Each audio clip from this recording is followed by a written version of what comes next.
Welcome to the Intercut podcast, the weekly show going over the TV, movies, and entertainment that people can't cut away from. I am your co-host, Zachary Shevich, and joining me, we live in a twilight world. It's Arturo Zurita. I know we haven't fully seen the movie because you got to be in that COVID-centric IMAX theater experience, but hey, he'll get a re-release. If there's ever been a director who can get a re-release, it's that man right there. But damn, even at home, I don't know, man. I think it's still kind of hit. We got a lot of movies to talk about today. Yeah, we got a lot of movies to talk about. Some of them new, some of them major blockbusters that tried to get released in theaters this summer. But there's been so much that we want to talk about that we can't let the rest of the year go by without getting in a word about it. In a little bit, we will talk about the Golden Globes recategorizing potential nominees, the producers that are suing HBO Max, and certified fresh ratings. But first, make sure you're subscribed to the Intercut podcast, either the video podcast on youtube.com/intercutpod or the audio podcast available on most podcatchers. Also, follow Intercut on social media, whether it's Facebook, Twitter, or Instagram. We are at IntercutPod. That's at IntercutPod. That's short for podcast. Also, be sure to leave us a 5-star review on Apple Podcasts. It makes me happier than a new Paul Thomas Anderson movie. So shout out to HDHDBDBC who said never stop making this pod. I'm obsessed and have binged every episode this past week. Really happy. It makes us happy to get those kinds of comments. So thank you for those. And Art, let's actually start this show a little bit differently because this is our last podcast of 2020 / our first podcast of 2021. It's time to do just a little bit of housekeeping. We're ending the podcast, guys. We thank you so much. It's been a really fun run, a really fun year, and I don't know. It's not worth getting to 100, even though we're so close. Imagine just quitting. We're going to keep going. We wanted to do thank everybody who was listening to us throughout 2020, which was a crazy year for many reasons, but it warms our hearts. It makes us happy to be able to continue doing this, to continue doing the live streams that we've been doing over on the Let Me Explain channel on Mondays. It's a lot of fun to talk about movies with all of you. So I know I appreciate that. I really appreciate the excuse to hang out with Art this often. So, aw, Zach. Yeah. We do have a couple small announcements, I guess, that the podcast will be moving from our Friday release to Monday. We've been doing a couple releases on Monday as we've been figuring it out, but we'll be getting a consistent release on Mondays now, which means you'll get the new podcast hopefully around noon on a Monday, and then that evening we got the live stream, so we'll follow up on maybe some things that we missed through the cracks of that episode, or if there's more to expand upon, and whatever came out that weekend. So I think that'll be a fun move for the podcast. Let us talk a little bit more movies. I agree. Yeah.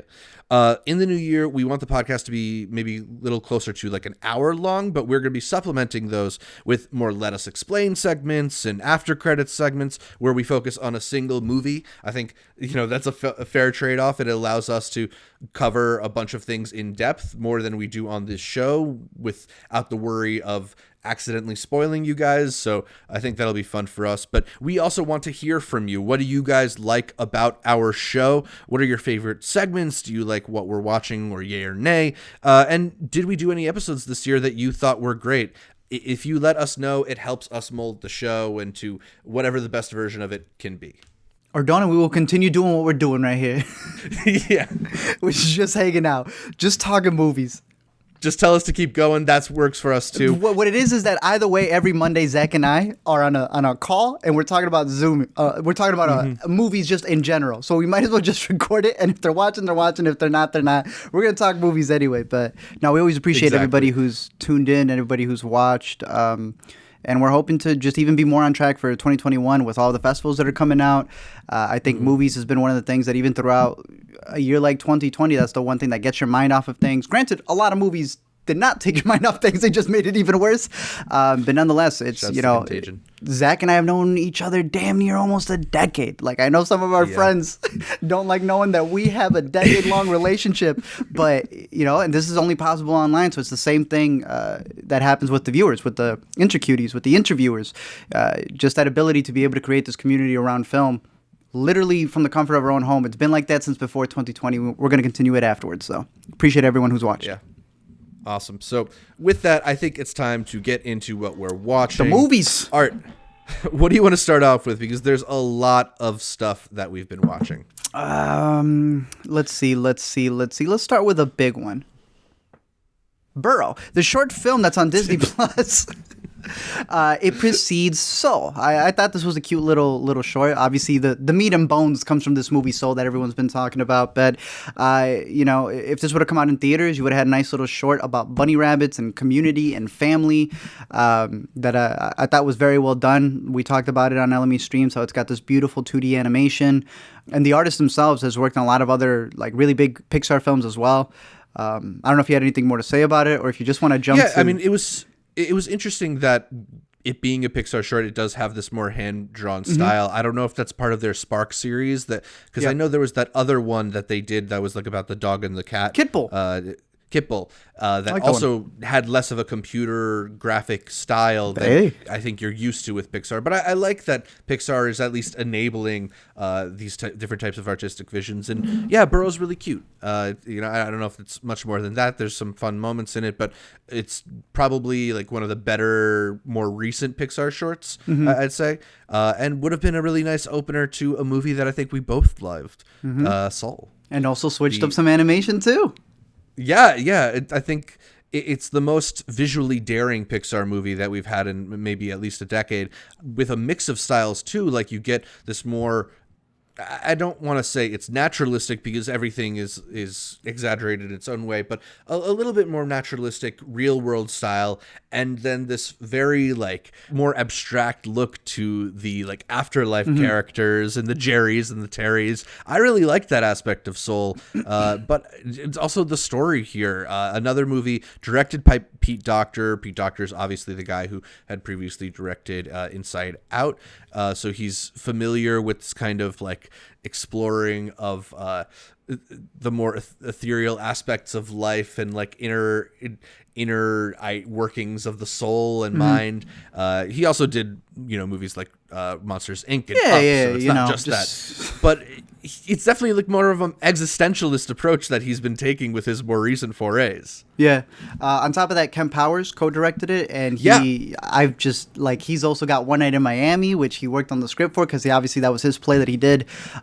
He's been on a run, and I've really liked what Pixar's been doing with these co-directors. With Coco, they did the exact same thing. They had a very trusted director who's worked with them in the past, and then he was able to work with a co-director to bring in a lot of the cultural influences. And I think one of the biggest parts of Soul comes with how much Kemp Powers was able to sneak in there. From a basketball joke is all I'll say that just absolutely killed us when we watched it.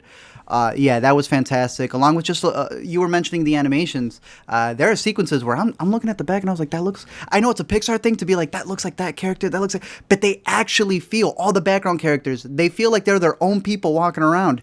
And even in the way that they created the city, I think Into the Spider-Verse did a great job covering New York. But there's just some elements that Kemp Powers was able to sneak in through here, and a lot of the animators, be it from a lot of the tags and the graffiti that was in the back, but just the environments of it. Like the barbershop scene, I think, was one of the most anticipated, or was like super hyped up when they were talking about the animation for it. But just the entire scene in general, with the music playing in the back, it really feels like a lived-in environment. And I will just say it. This is a better version than 9 Days. I know some of y'all haven't seen 9 Days, but coming off from the festivals, we had a lot of people in our camp who loved that movie. Zach and I, surprisingly, didn't connect with it the most. I do have to watch it again. I was zoned out, tired. But this movie hit everything that that movie tried to hit, because there is that whole aspect that happens in, what is it, the other world? I forget what they call it. Yeah, I forget, honestly, to excuse us for not remembering the vocabulary of the inner worlds of Pixar. But I think one thing that I also really responded to in Soul, in contrast to a film like Inside Out, where Inside Out, to me, I was a little bit bothered by the rigidity of the inner workings of the mind, the way that they try to explain it, how things get categorized as they're either happy or they're sad or whatever. And I think there's something about Soul that gets to the ineffable qualities of life, that gets to how slice of pizza can be more satisfying than your dream come true, apparently. And I think it's a version of life that resonates more with my experience of it, and I think hopefully one that will inspire people in the right ways. Where I think it's helpfully showing people to focus wider than just like what their job is to define them, right? No, I agree. And I think that leads to one of the biggest things that I know we were getting questions of, especially on the stream, was, do you consider this a family film? I do. You didn't get to talk much about that. Do you think it's too heavy? Yeah.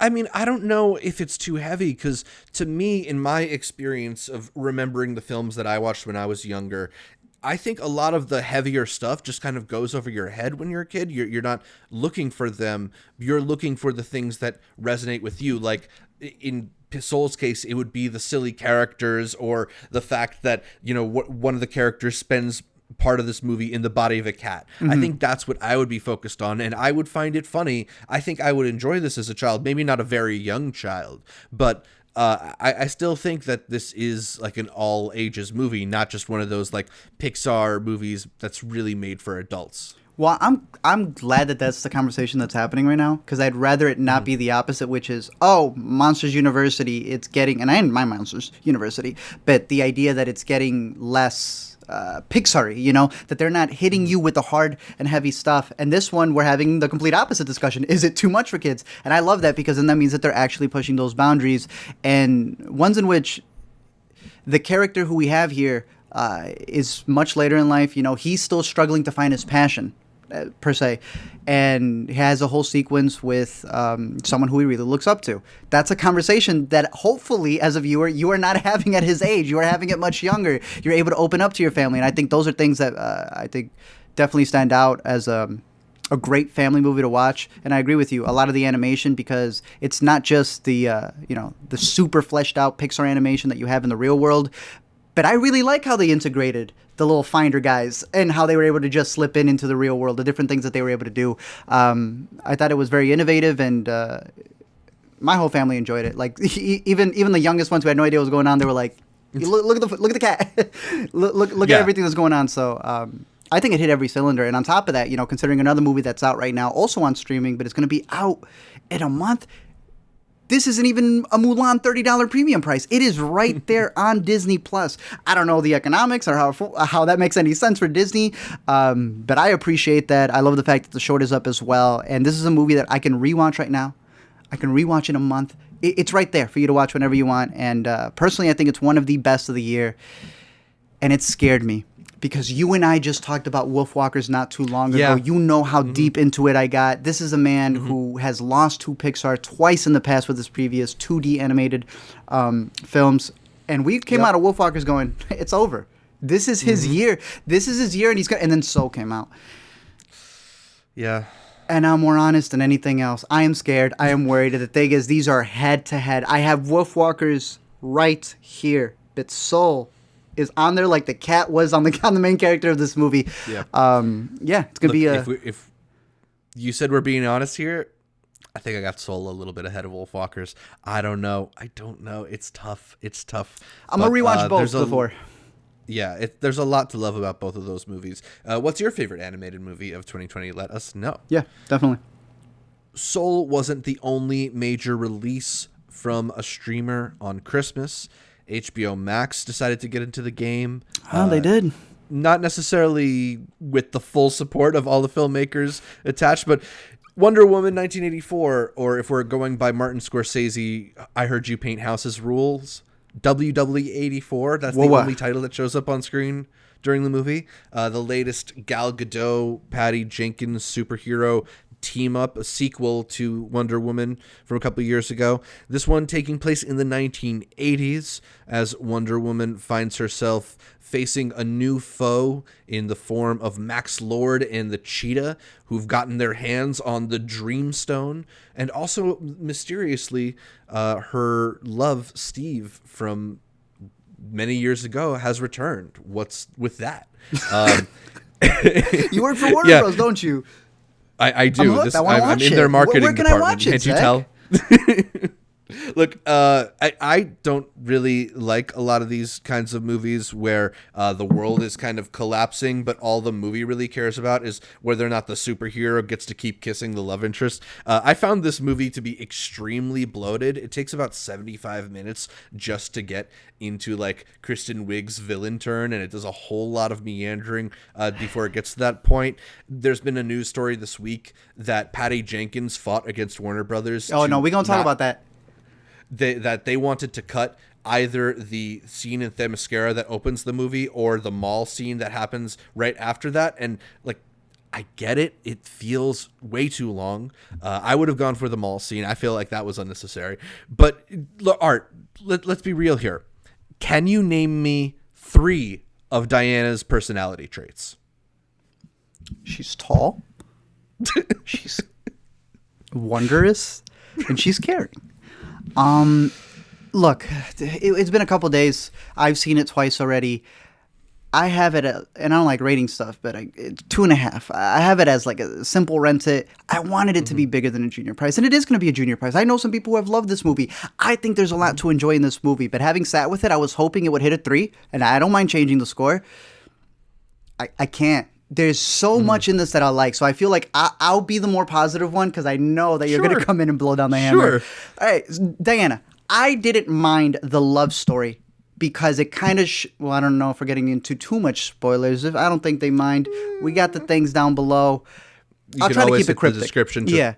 Go ahead. Yeah. I like that that out of all the DC characters we have right now, this is the one character who actually still cares about people. They haven't gone all super dark like Batman did or like Superman did. And she's been here longer than those guys, you know? She's been here for a very long time. People who like this movie, I've heard compare it to like the Richard Donner Superman movies. And like, I guess I can see that comparison. The movie came out in 1984. People would like it a lot more. We are in an era, and obviously. Tastes have evolved a lot since 1984. Where tastes have evolved, and I don't believe in this idea that, oh no, we now can call out movies better. We'll get into that. I did enjoy the idea of how she needs to give up something, and that's the only thing that someone as powerful as her can give up. Is everything around that love interest coming back goofy? Completely. Is it then questionable when you actually start thinking about it? Completely. But I thought they played it off relatively well. I didn't mind the mall scene because I thought it was cute for what it's supposed to build. But yes, it just doesn't fit with the rest of the movie. But I do think the 2 supporting actors in this film did a great job, even if their stories are completely convoluted. Absolutely. And when this movie works, it does so largely on the charms of its main actors. Love Chris I actually buy a little bit more into the chemistry between Gal Gadot and Chris Pine than you do. But we both love Kristen Wiig. Wrong Pine. I prefer the other Chris name with the Steve character, not this Chris. We both love Kristen Wiig. We both really like Pedro Pascal in this movie too. I think, he ate it up. Especially in the beginning when you can play a little bit more into their personalities. I like what they are doing. But I think as it goes on, like it gets into very kind of cliched superhero movie mechanics, and it left me also with a bunch of basic story questions. That's the problem. Like, how does Diana know to renounce her wish, or where does she and Cheetah suddenly get their suits for their final battle? Like, to be frank, the movie didn't make me care enough to really want to know those answers, but it communicated them poorly. So. Or it had really blatant exposition at certain points. Like Oil Economist Weekly is a magazine that exists in this universe. You're not subscribed? It's on Apple One, bro. You can get it with your News Plus subscription. Right. I liked the route they were going with Pedro Pascal's character. He is that dude who's on the television, and we've all seen these prosperity preachers who try to get something out of you, pretending to give you something. And they took that to the next level with the superpower, right? So much so that they force a scenario where he is, talking from a White House press thing, very on the nose. Same thing with the character of Cheetah and how she develops. You got Cheetah prints all over the movie until you finally get that transformation. She's going from fluffy pants to leggings to ripped up shredded leggings. But at the end of the day, what about it? It's like they're having these turns and they don't really get into these characters. Now, granted, it's already pushing 2.5 hours, so I understand the idea of getting rid of the first 2 scenes. There is a sequence in the beginning where they talk about not taking a shortcut. And that's a big lesson early on. Then you proceed to see screenwriters who took a shortcut in every step of the way. I don't even want to get into HBO also taking shortcuts, but in the movie itself, that's a big setup that they have. It's truth, and it's what I just said, this concept of not taking a shortcut. But then you could tell that there are moments that they want to get out of Kristen Wiig's character, and they took a shortcut to get there. With the character of Pedro Pascal, another shortcut. He's dealing with this wish stone where anything can come true when convenient. You know, the IRS can come in and get somebody 10 minutes after doing a wish. Someone can die or become famous seconds after doing a wish. The kid had a wish? Oh, no, it's not convenient for the story, so we're going to cut that out. It's really weird, but there's so much I like about the movie that it just seems to squander. And certain things that it decides to have as the backdrop of the movie that I found very interesting for yeah. Well, look, I film. could be kind and say that Max Lord's constant quest for more money and power, as well as like the socio-political chaos that ensues, is a reflection of Ronald Reagan era American politics. Interesting. And the imperialism and wider harm caused by those policies. But I don't know if the movie does enough to necessarily justify those readings, given like some of the very stereotypical ways it presents different people. Some of the like, frankly, harmful depictions of the Egyptians in this movie. The like oil baron who wants to rid his land of like the infidels, and there's also like the internet's gone crazy over the depiction of those children playing soccer and its eerie resonance with real life situations that Gal Gadot has commented on.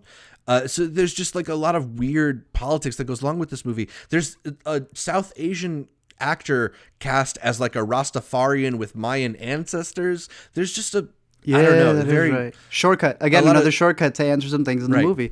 And I agree. Things that don't make any sense to cover, considering the subject matter. But even more so, it's like, how does that play into this DCEU? If this all happened in the 80s, we don't know anything about this in 2016 and the 2017 versions of the upcoming movies. Even Diana has some different powers, like Optimus Prime, that... Where were those in the movies we just saw that would take place in the future? I know they're fast-tracking Wonder Woman 3 already. I don't know what they have planned for that. But so far, I feel... I can't remember what the first one subject really was, but this one was clearly on truth. Like, the second time watching it, the amount of biblical references and just truth. Truth is the only thing you have. My lasso is just run by truth. If we don't have truth, what do we have? I don't know. I don't know, HBO. What do we have? So I'm curious to see what's going to be the third thing, because it seems like every single Wonder Woman is going to be a character counts. So we'll see. HBO says that they made a lot of... in return. I don't know what's the returns now for streaming services. Yeah. There's no such thing as like box office when it's on streaming, so it's so hard to tell. Oh, wait, that's right. Truth. Are they going to say it's truth? Yeah, right. And again, a shortcut. It's ironic. Hey, if you love it, it's at home. It's the first 4K streaming on HBO as well.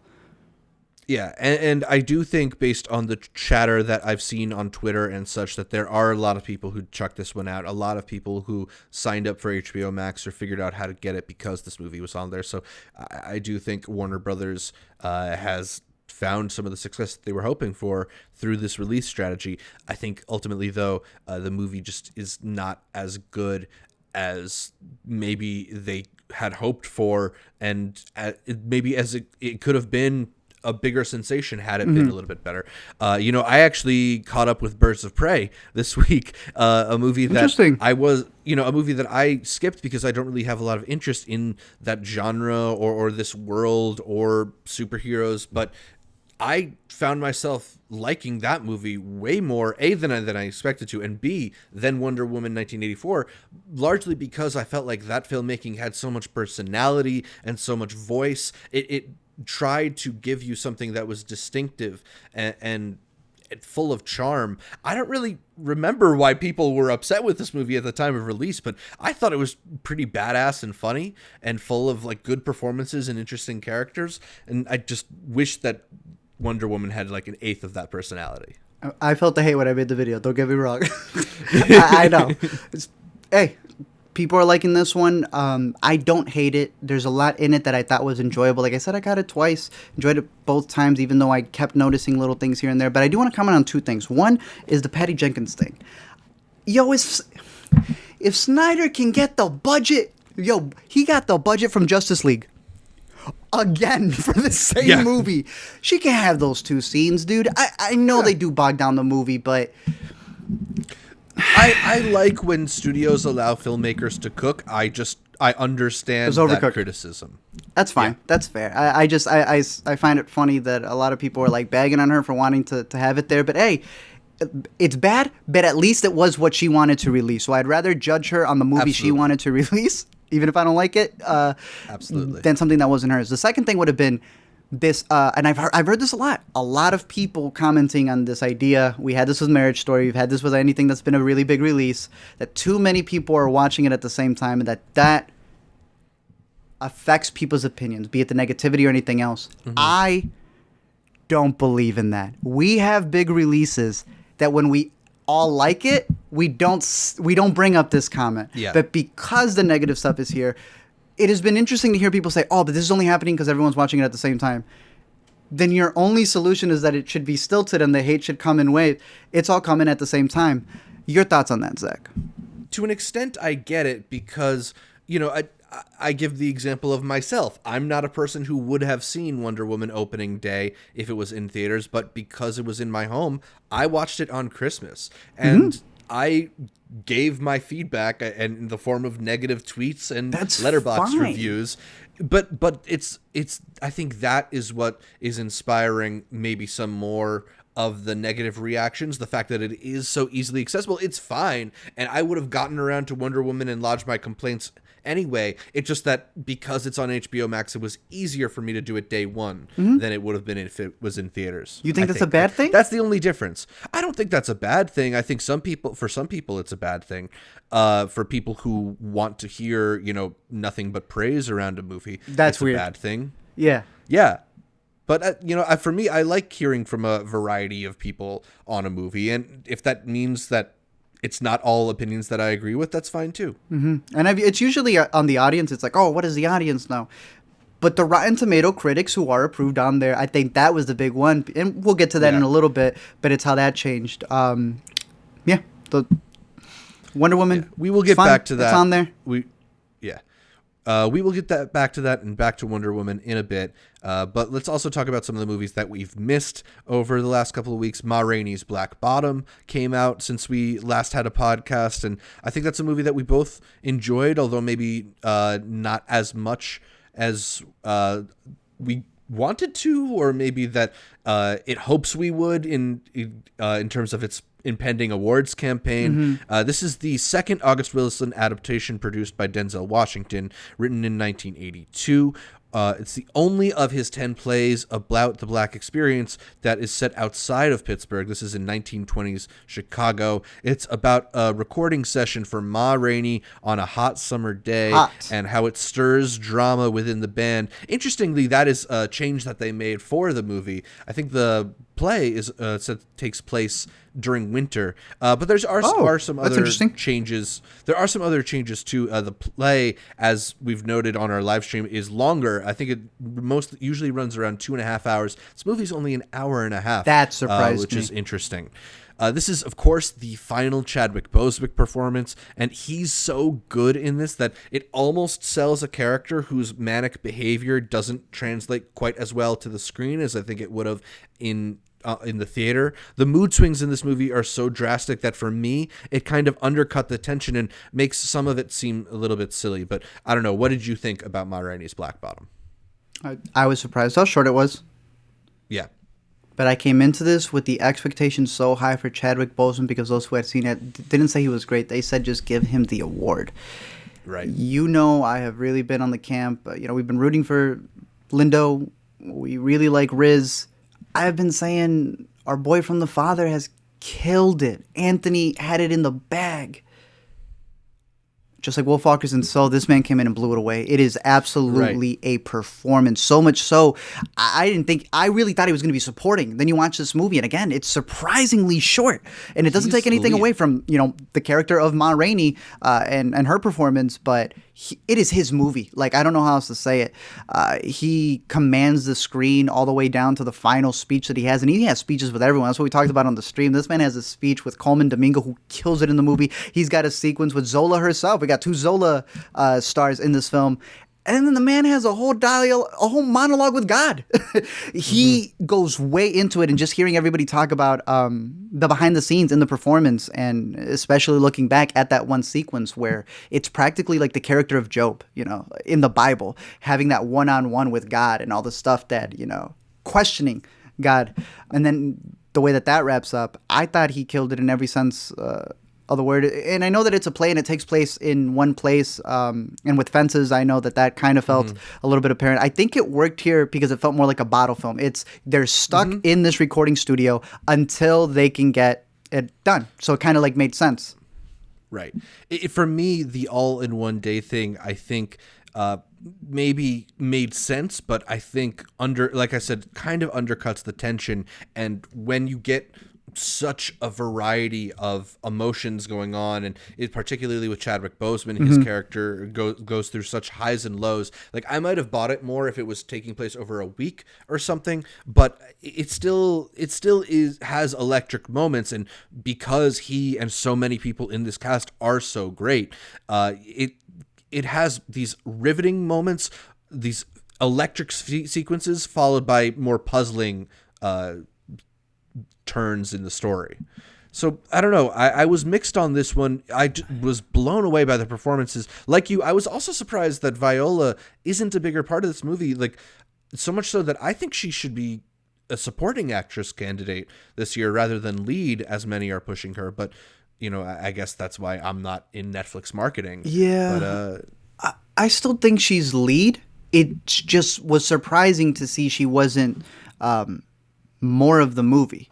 Like, they are pretty evenly split, half and half, from the sequences where she's getting ready to perform. And even more so, it's her character is coming up against all this backlash, all this push that she feels. And I really enjoyed that of her character. But again, yeah, the other half is just covering what's going on with the band and Chadwick Boseman.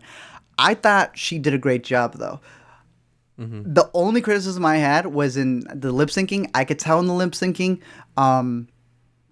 but I actually really liked her character. Even in the discussions of people talking about how, she's too bossy, she's too much of a diva. But the idea of she has gained this much success. She knows that the people who she is making these records for, they're just there to cash out, right? So if she wants her damn Coke, they're going to get that Coke, which she drank all in one take as well. I found her character fascinating, and how it parallels also with Chadwick Boseman's character, who, like, he wants to do things his way. There's a whole back and forth that he has with, if it wasn't Coleman, let me check over here, Glenn Turman, who also played Toledo in the play. They have that back and forth about when you're a fool, when you're not a fool, and you see the different ideologies that both of them have. She's already in it. She has made it. He wants to start his band, and it's this difference of she's not going to take anything, while he's willing to take a little bit because he sees his future is right there. Right. That is fascinating stuff. And I'm surprised that we only had 90 minutes of it. I was really hoping that I was surprised that this wasn't any longer, considering Fences, I think, pushed the 2-hour mark, if I'm not mistaken. But yeah, Denzel produces as well. And I know he's talked about how he wants to adapt all of the plays. He wants this next one I believe he said he wants Barry Jenkins to direct. He wants his own son in there to also be a star. I think Sam Jackson. So he says he's going to do all 10. We're barely at number 3. I'm excited to see what else he has in store. Yeah, definitely. Ma Rainey's Black Bottom, I'm sure we'll talk more about it as we get closer to awards season, because those performances are definitely going to stick around. Also on Netflix, I don't know if you wanted to talk a little bit about Midnight Sky. I haven't had the chance to see the latest from George Clooney. What do you say? I think that says a little bit about it right there. But yeah, George Clooney's new space drama. It feels like a DVD rental that you would ignore, but you don't, because it says starring and directed by George Clooney. Right. My mom loved, I don't know what other barometer you need, right? Forget the critic barometer. My mama loves George Clooney. She even finished the movie. I don't know what else to tell you. She finished Greenland, though. Oh, yeah. Do you want to talk about Greenland a little bit? Let's talk about Greenland. You got the chance to check it out too, right? Right. Rick Roman Wah, I don't know how to pronounce his last name, directed this one. He has done a few other movies that are kind of in this, like, big action department, like Angel Has Fallen before this. With Butler? This is more in the Yeah, this is more in the like apocalyptic, 2012 Day After Tomorrow genre of films. This one is about a family, the father played by Gerard Butler, as they struggle to hide or rush or find a safe place during a cataclysmic meteor shower. And you know what? I think these movies sometimes are thought about as a little bit trashy because they can be these effects-driven spectacles and not really spend time exploring character or greater themes. But I found myself surprisingly won over by this story. Bro, I rented this bad boy for $19.99. I didn't think it was going to come out. This thing, I have screenshots of how many times it got delayed. This thing took more turns than this man did driving away to get to his spot. I enjoyed it as well. This would have been fun to have seen in theaters. It was shot to be in IMAX, to be in Dolby. And I saw Angel Has Fallen. Didn't love it. But this man, the director, has been working with Butler from that one. Brought the same team for this one. They're working on the next movie, which I believe is pronounced Kandahar. He's brought the same VFX team, cinematographer, like composer. They've been working together. They got this nice little machine going on. And for Angel Has Fallen, that was greatly mixed in Dolby. This would have been phenomenal to have seen in Dolby. But like you said, originally it was supposed to be, it's the same script by Chris Sparling. But originally I believe he was going to have, what's his name, who did Chappie? Neil Blomkamp? Neil Blomkamp was going to direct this movie, and I think somebody else was going to star in it. Obviously, it didn't work out, so then they got the team back from Angel Has Fallen. And I enjoyed it. The writer talked about it being inspired more by The Impossible than Armageddon, and I think you could definitely feel that there. I don't think it reaches the levels of The Impossible, which is one of my personal favorite movies. Shout out Tom Holland, where he originally started right there. And I think it succeeds in that factor of it's supposed to be a family drama within this cataclysmic event, right? So my question to you, Zach, is if you got that warning on the cell phone from the president, you give me the coordinates. I mean, I need to know where to go. They wouldn't have let you in. I would have 3D printed. Sorry, I would have 3D printed that bracelet the moment you got it, dude. No, I mean, I think you're right, though, that talking about how it's focused on the family because, like I was saying, these movies are often focused on the destruction and look at this gigantic building that is falling down. And this really focuses on the horror of finding out, like, there is an impending disaster. Your neighbors are going to be not invited along with you. Like, can you navigate humanity? It's one of those movies. It's like the Walking Dead of apocalypse movies, where the scariest thing isn't the disaster, but the people around you. I thought that was really effective and a smart choice. We haven't gotten a lot of these like big, loud action movies this year, and this is probably one of the more satisfying ones I've seen in a little bit. Yeah. I enjoyed it as well. I thought it was a very engaging movie. Again, would have been great to see in theaters. But on top of that, shout out Andrew Batchelor, King Bach himself, or King Batch. Sorry, I always get corrected on that one. Yo, look, I'm not always a fan of the guy, but damn, this is probably the biggest movie that he's been in. Granted, he was in it probably less than a length of a vine would have been. But shout out to him. Yeah, seeing him come up from social media all the way down to these big action set pieces. So that was cool to see. And look, who was the actress in this movie? Marona Baccarin. That was my biggest problem in the movie, man. They wrote some really goofy stuff. There is a car sequence in this movie with Pam's ex. I was just questioning that sequence right there. But Gerard Butler, he has no superpowers, yet he's still being that father figure who's supposed to be the everyday man trying to get the stuff done. It was enjoyable. It will be out on HBO Max is what I've heard. People had pitched it being on Prime. I don't know about that, but I heard that a deal was cut with HBO Max for 2021. So if you want to wait on it, not spend the $19.99, HBO Max may have it. They're going to have a lot of cinematic stuff. They're streaming in 4K. A little bit of patience. You can get it comfort of your own home. Yeah, I'm sure we'll get around to that whenever it is available on a streaming service. Did you want to talk at all about the third season of Cobra Kai, which I know you've got around to? It'll be available catch Cobra by the time Kai. This podcast is up. They sent it to us early. They were like, well, usually it's us hunting it down. They're like, they reached out to us, and they're releasing it early as well. Cobra Kai started off as a YouTube original, and it was a very interesting idea because just like Netflix was willing to give money to anyone because they're starting, YouTube did the exact same thing. But they also just did not care what you were making. It could have been anything. This is like a PG show where they say the F word. It is like a really cringy, nerdy show that's also about macho-ness. It's a very weird amalgamation. I know it's not going to be for everyone, but a lot of people love this show. I was able to review the first season. Yeah, a lot of people. I was able to review the first season. Did a little LME on it way back in the day. Recently just bought all the Karate Kids because I want to make a bigger video catching up on season 2 and season 3. I thought season 2 ended at a pretty climactic point. Season 3 drags it out a bit. I will say this about Season 3 without getting into too many spoilers. They drag out a lot of sequences, and the big difference here is that while the first 2 was a part of YouTube, YouTube released the show, and Netflix picked it up. So now it is a Sony by Netflix production. I have marked down every Netflix product placement throughout all of their stuff. You can say it's not product placement. You can search it up online.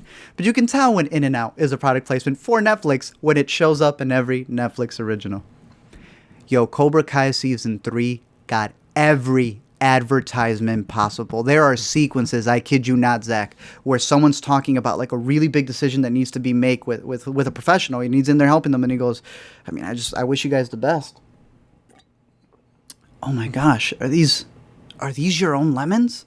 No, it's simply whatever it was. I'm not sponsored by them. Right. Bro, it was that ridiculous. And all of this builds up to the finale where they needed a song that would have perfectly played with whatever happens in the finale. And you would have thought, man, all of these advertisements for sure. We've had 3 to 4 every single episode. They're going to be able to get, it's a cover of a really famous song. That always feels like a cheap move. Another cheap move that people may... My brother was really upset. He was like, yo, the cliffhanger at the end of season 2 isn't answered till episode 8. It is a very dragged out season. I don't like seeing a dragged out season that's also stuffed with a lot of advertising. There's still stuff that happens, but it is clearly the weakest of the 3. But it could be a really good setup for season 4. I'm not sure how long they're continuing it. It still has some of the fun moments here and there. Netflix just picked it up, so you'd have to assume more than one season at least. It's like getting a new engine on the car, right? You're just starting back from zero. I also assume that show is not very expensive to make, so they're probably going to keep it around for at least a little bit, as long as it's got as many eyeballs as it currently does. They're making money with it, but the Netflix streaming is apparent. Fans of Cobra Kai, you think will still enjoy season 3, even if it's not as good as the first 2? They'll put up with it for sure. I mean, my whole family's Cobra Kai fans. They didn't like it as much as the previous 2 seasons, but it's continuing the story. We'll say that, and they should have a much better budget for season 4. So we'll see. Should we talk a little bit about Last Blockbuster before we wrap up what we're watching? For sure, dude. You got the chance to catch it. I talked about this on LME streams. I am fully well aware that this is a decent documentary. Yeah. That if you have ever been to a Blockbuster, would go from a 3-star to a 3.5. If you lived at Blockbuster, if that was your thing you were going into day by day, if you wanted to be a Blockbuster employee, but then they all closed down, so you moved to be a Blockbuster employee on the internet who recommends people stuff, it's a 4 for you. But Zach, you gave it a 3. What about? Well, so I have that nostalgia, and I appreciated all of that, as you mentioned. But for me, I think just the approach in the documentary filmmaking is what kept me from really embracing this. And I agree. Maybe as much as you did. It's got this very kind of slapdash, silly, improvised style where they'll do like reenactments with puppets. Not needed. They'll make fun of a CEO because he was the CEO of Dorito, or was it Taco Bell or something like that, and throw some hot sauce at a Blockbuster model. It's just like all these like strange choices that I think maybe like the casual viewer might find them kind of funny, but it just unnecessary and takes away from it.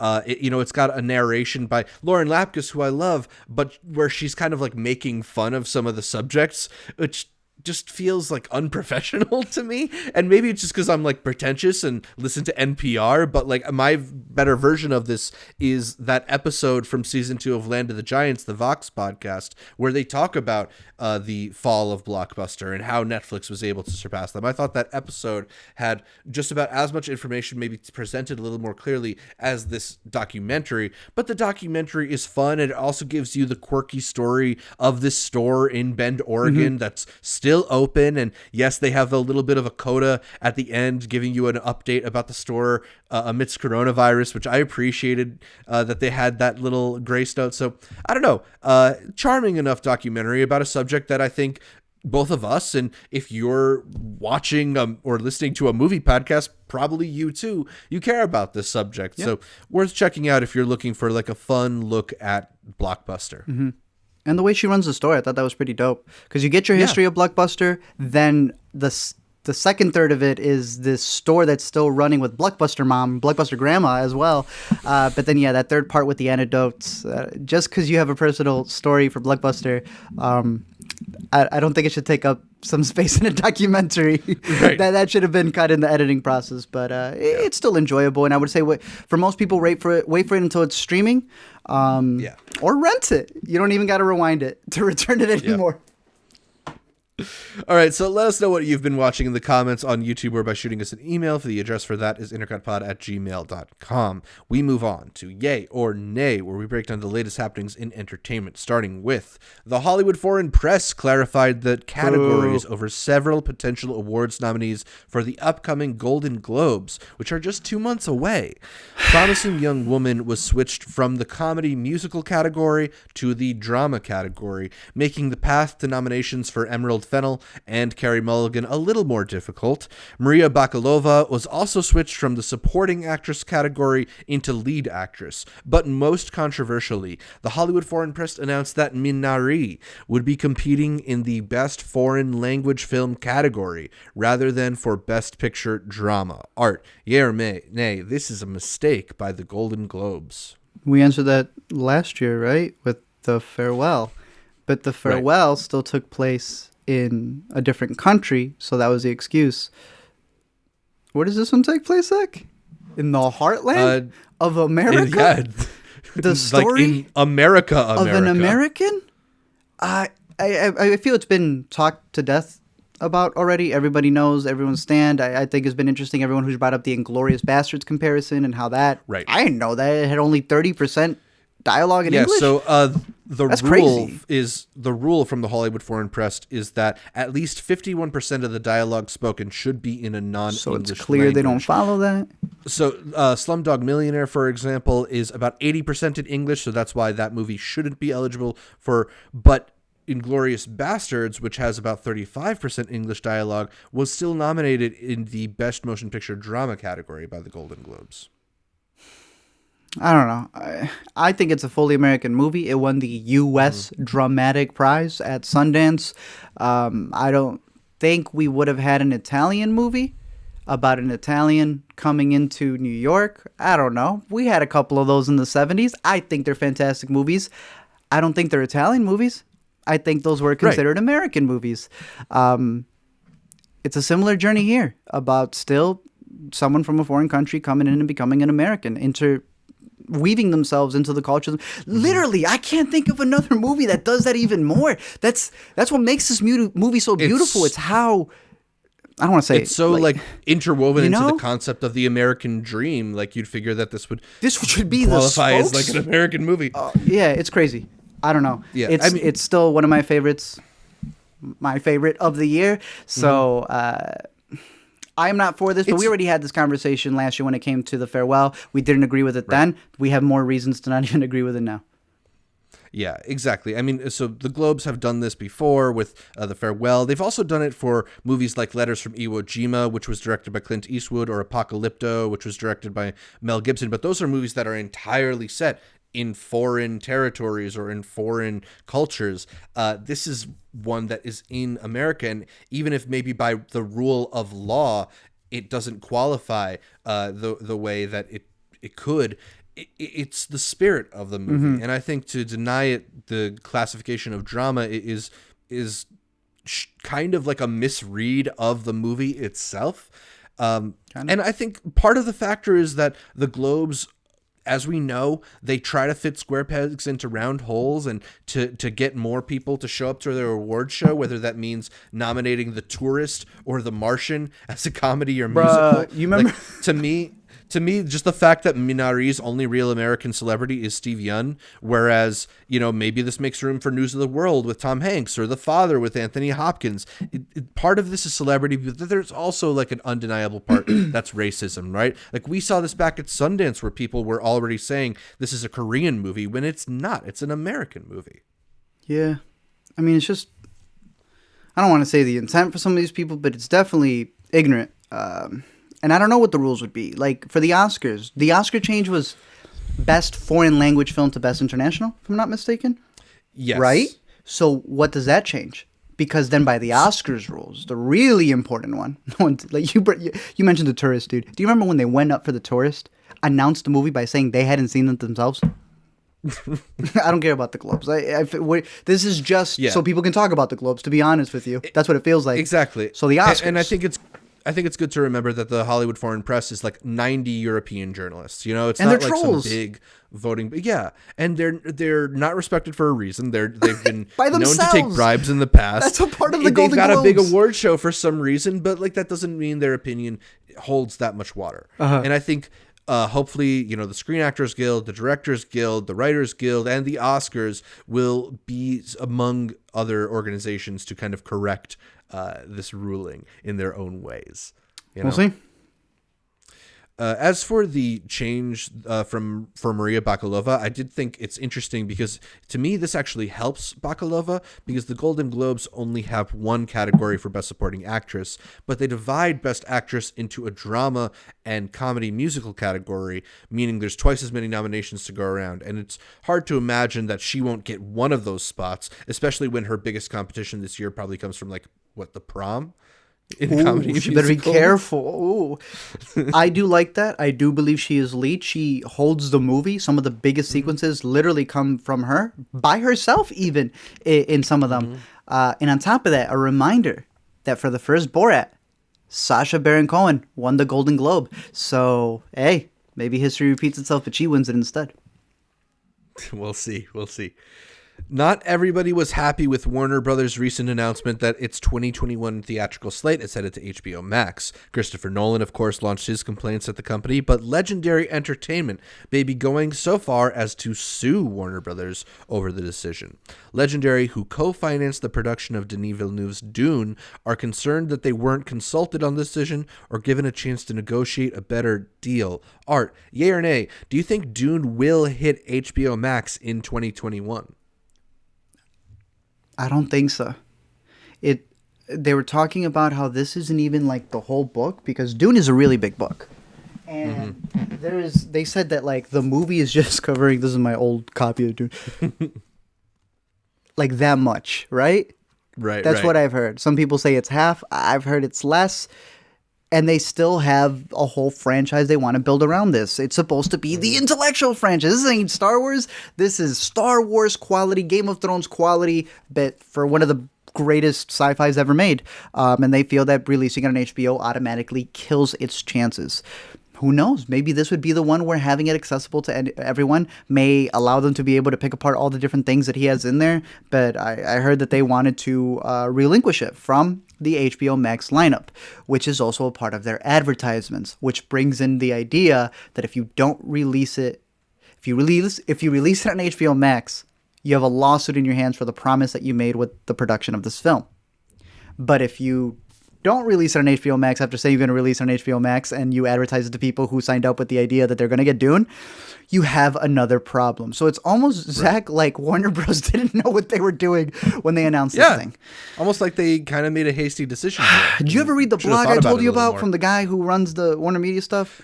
It was the goofiest thing in the world. It was literally a blog. It was like, oh my gosh, and you won't believe the other stuff. He had no idea what he was talking about. He kept deferring. And he straight up said he didn't talk to the theater owners about this decision, which kind of big, but a little bit bigger is filmmakers waking up to it. I was just rereading the Christopher Nolan stuff that he had said, and even more so the Denis Villeneuve stuff, because he specifically talked about the big conglomerate that is AT&T and just broke it down. We've been talking about this for a while, but of course, we're just Intercut. Denis Villeneuve coming out and talking about how it's really just a bigger thing at play is true, because we've discussed how if everything is switching to streaming and you're wondering how they're going to make their money, well, it's AT&T putting caps on the internet. So now it's, sure, you have everything you could watch if you're paying more to the internet. And if the internet service provider is AT&T, it's Comcast. They have their own streaming services. At the end of the day, it benefits them. We were at Alina's family's house, and like they started putting a cap. They never had a cap before, but Comcast started putting caps on everything. And it is very much against that. I don't know how else to put it without going on a full rant, but I agree 100% with Denis Villeneuve. I do. Right. As even though I love this decision to have it available for everybody, Denny's not wrong. We said this a while ago, but now Denny said it, and it's true. Mm-hmm.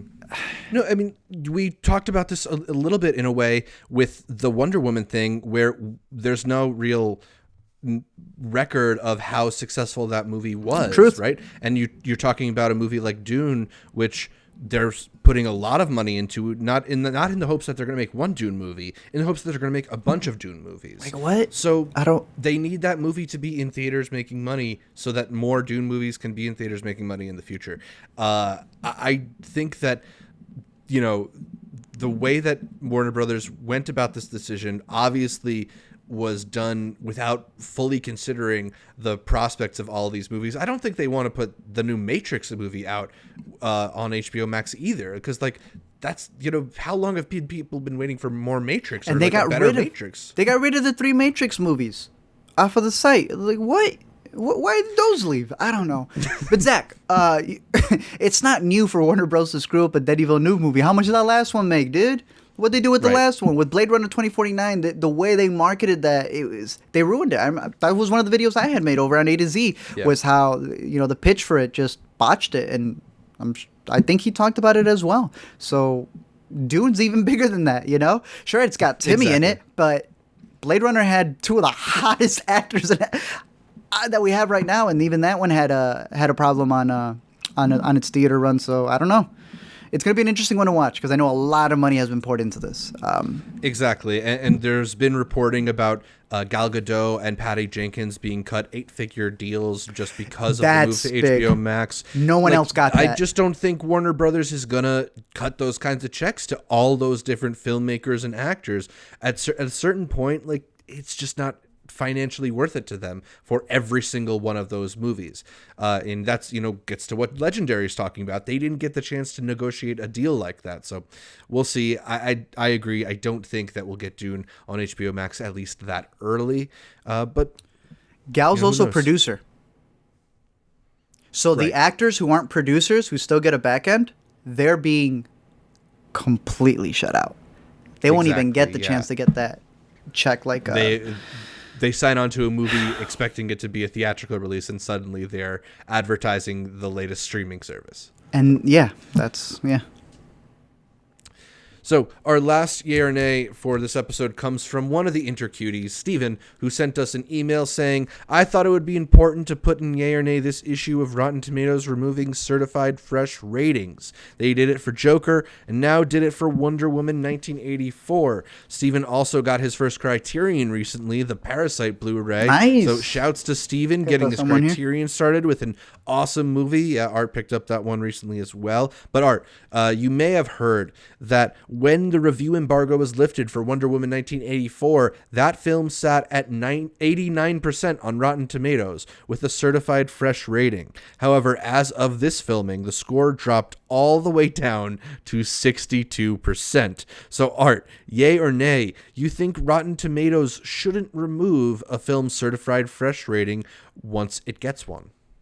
2 things. One, I find it funny that it gets a certified rating, but the certified rating isn't really certified because it could be uncertified. 2, no, that doesn't make any sense, because Rotten Tomato approved critics should be able to vote, and when they get the chance to vote, they should do it. Another reason why I believe that the accessibility for everybody to be able to review the movie, sure, continue to hate regular fans or whatever else, their opinions don't matter, but if they're a Rotten Tomato approved critic, you're supposed to hold those to a higher regard, then why shouldn't they count? They should.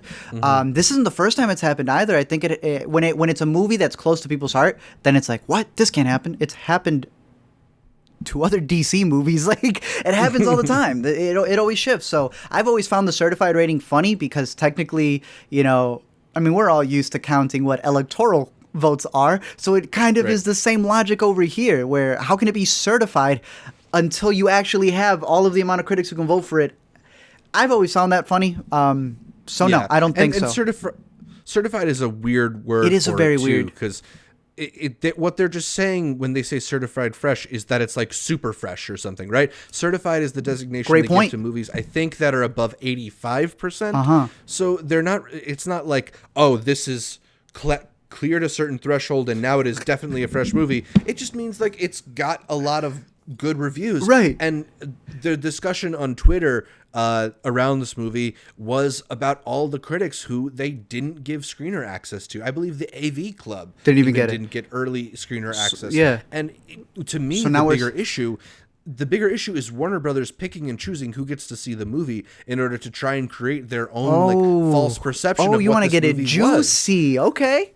Go. I do, because, you look at the trailer for the movie and there's these quotes that call it like the movie of our time or something like that. And 3 of the quotes come from the same critic, as if that's not a bad sign that you have to pull all of your pull quotes from this one review. But I think it comes from this idea of the media as a monolith rather than the media as a lot of different voices from a lot of different places who have a lot of different opinions. And when you finally sit down and tabulate what everybody thought, it's going to drag down a review score eventually, because you're not choosing the people who are enthusiastic about this movie. I don't know, Zach. I think you should stop the count and just keep it right there, and nobody else should count. Yeah, we can't complain about critics aren't getting the movie. Okay, now they got it. Now don't give them the ability to be able to review it? No, that's ridiculous. And again, that's why I stand by the accessibility part of it, where everyone's review should count, especially when they've already been a certified critic. But they do need to change the certified fresh. Exactly. It creates a false perception. Like, if you are an audience member who's looking on day one at what Wonder Woman is, and you get that 89% thing, you think, oh man, I'm about to watch an amazing movie. And then a couple days later, it's changed to 62%. That happens all the time. It also gets to, we've had issues with Rotten Tomatoes in the past because it's a very dumbed down version to look at a wide range of views. But something that I've thought about is that I wish Rotten Tomatoes did a little bit more of classification. They have their top critics thing, which filters out like some of the people who don't come from the huge outlets, but it doesn't typically change the score of a movie that much. I'd love it if they had different classifications for, this is what all the YouTube critics think, this is what all the people who have blogs think, this is what all the people who work for newspapers think, and maybe gives you a better idea of people with certain tastes felt this way about a movie. I'm defending the decision for them to count every critic. Well, count every critic for sure. That's why I don't get nothing bad happened here. It went away because more people reviewed it. But you are correct. You go to one of these things, and whatever the number is there, if it's only 15 critics, it's only what? Many of these don't even cross 100. It's not an overall thing, and that's why I don't even like rating movies. Even more so when it comes down to a percentage. Maybe categorize them for sure, but I think at the end of the day, that's the beauty of this internet thing, is that you get to go to various sources yourself and see why they like it, why they don't, and it becomes a discussion. And I think that's what the studios don't like. They want to go back to the Mank days where they can control who's saying what. Are you in an outlet? Dope. Well, we kind of own that outlet. You don't own the internet. They want to, Zach. They want to, but and look, we know that firsthand, because this is the year where everybody's got a screener link for any movie, but what they say, they're Zach? Not giving them to everybody. What do they say? We didn't get Wonder Woman early. Oh, sorry, we ran out of the virtual screens. Yeah, Sundance gonna be fun this year. Let's see if they don't have Sundance is virtual gonna be very links. Interesting. But yeah, it's. Yeah, I can't even say it's interesting. I just count them all. Count them all. Exactly. They're just not used to that. That's about it for Yay or Nay. Thank you again to Steven for his question. Be an Intercutie and send us your questions to get them featured on a future episode of Intercut. And hit us up on social media at IntercutPod or by emailing us at intercutpod@gmail.com. That's close to the end of our show. Let's get into the new to see to wrap things up with our picks for the week.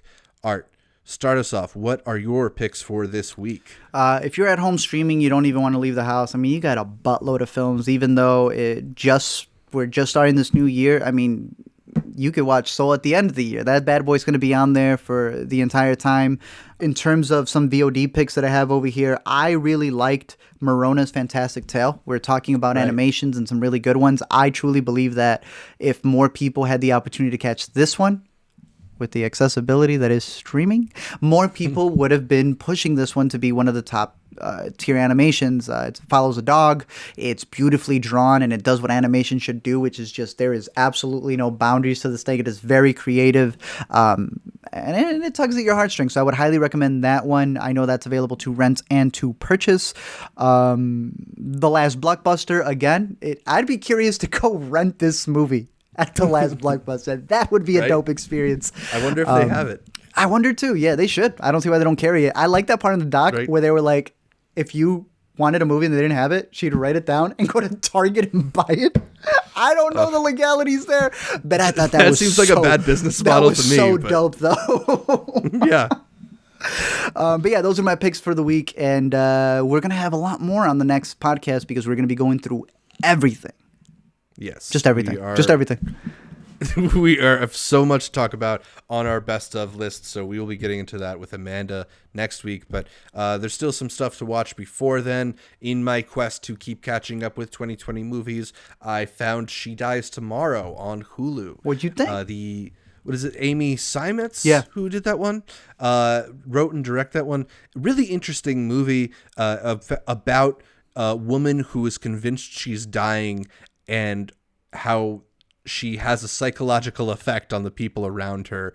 And there's just this like contagious anxiety to the movie that's so interesting. I think Demi on Letterboxd called it like the movie version of that thing when you tell people that you can always feel your tongue in their mouth, wherever, and then you can't get that thought out of your head. Think so. You know, it's so...